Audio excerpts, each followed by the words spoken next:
Em uma noite fria e silenciosa, o som de passos apressados ecoou pelo celeiro da fazenda de Antônio, um homem de aparência rígida, mas com um coração enorme. O vento cortante balançava as árvores antigas que cercavam a propriedade, e o silêncio da madrugada foi quebrado por um choro abafado. Antônio, acordado pelo barulho, pegou sua lanterna e seguiu em direção ao celeiro. Ao abrir a porta pesada, ele se deparou com uma cena que o deixou sem palavras. Uma jovem, Lara, de apenas 14 anos, encolhida no canto, segurando um bebê nos braços. Seus olhos estavam cheios de medo, e suas roupas rasgadas e sujas contavam uma história que Antônio mal podia imaginar. "Ei, está tudo bem?" Antônio perguntou, tentando manter a calma, mas sua voz tremia de indignação ao ver os pés descalços da menina e o bebê tremendo de frio. Ele rapidamente pegou um cobertor e o estendeu para Lara, que hesitou antes de aceitar. "Você está segura aqui?" ele disse, enquanto preparava uma tigela de sopa quente. Lara, aos poucos, começou a confiar nele. Entre lágrimas, ela contou que fugiu de casa porque o pai do bebê, um homem poderoso e cruel chamado Eduardo, queria matá-la e o filho, Pedro.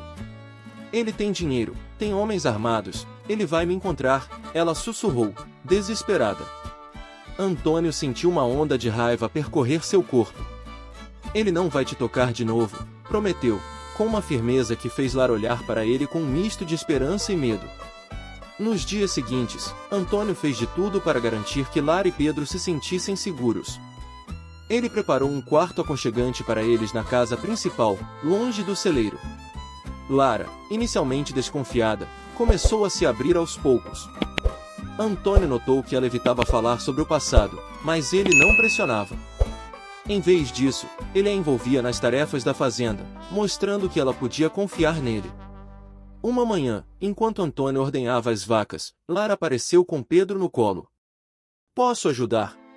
ela perguntou, timidamente. Antônio sorriu e lhe mostrou como fazer. Foi a primeira vez que ele viu um sorriso genuíno no rosto dela. À noite, Antônio preparava jantares quentes e conversava com Lara sobre a vida na fazenda.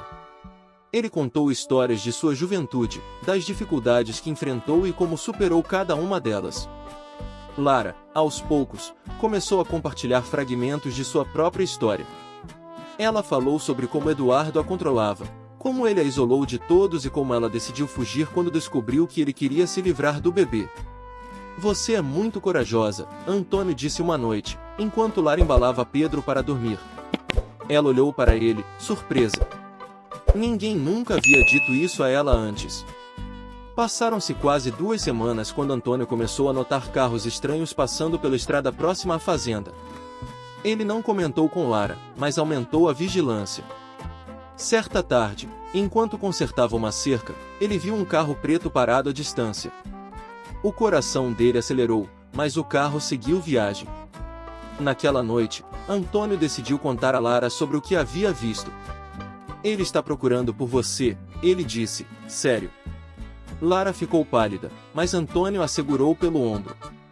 "Eu não vou deixar que ele te encontre. Você e Pedro estão seguros aqui." Lara balançou a cabeça, desesperada. "Você não sabe o que ele é capaz, Antônio. Ele não vai desistir." "Eu também não", Antônio respondeu, com determinação. 3 dias depois, o carro preto finalmente apareceu na entrada da fazenda.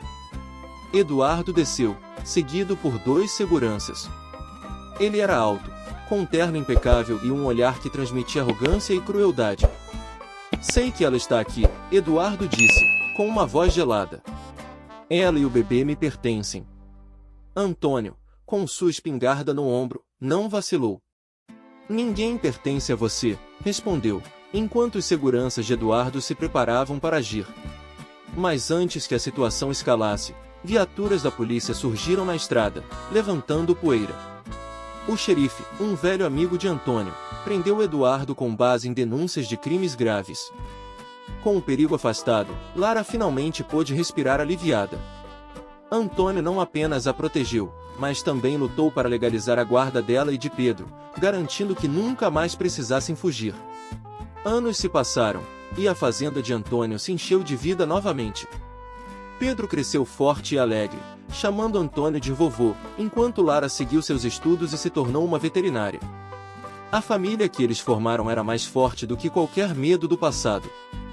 Certa noite, durante o jantar, Pedro olhou para Antônio e perguntou: "Vovô, pode me passar o pão?" Lara engasgou com o suco, surpresa. Antônio parou por um momento, olhou para o garoto e, com um sorriso, respondeu: "Claro, neto." Naquele instante, Antônio percebeu que havia ganhado algo que nunca esperou: uma família. E ele sabia que, enquanto estivesse vivo, ninguém jamais machucaria aqueles que ele amava.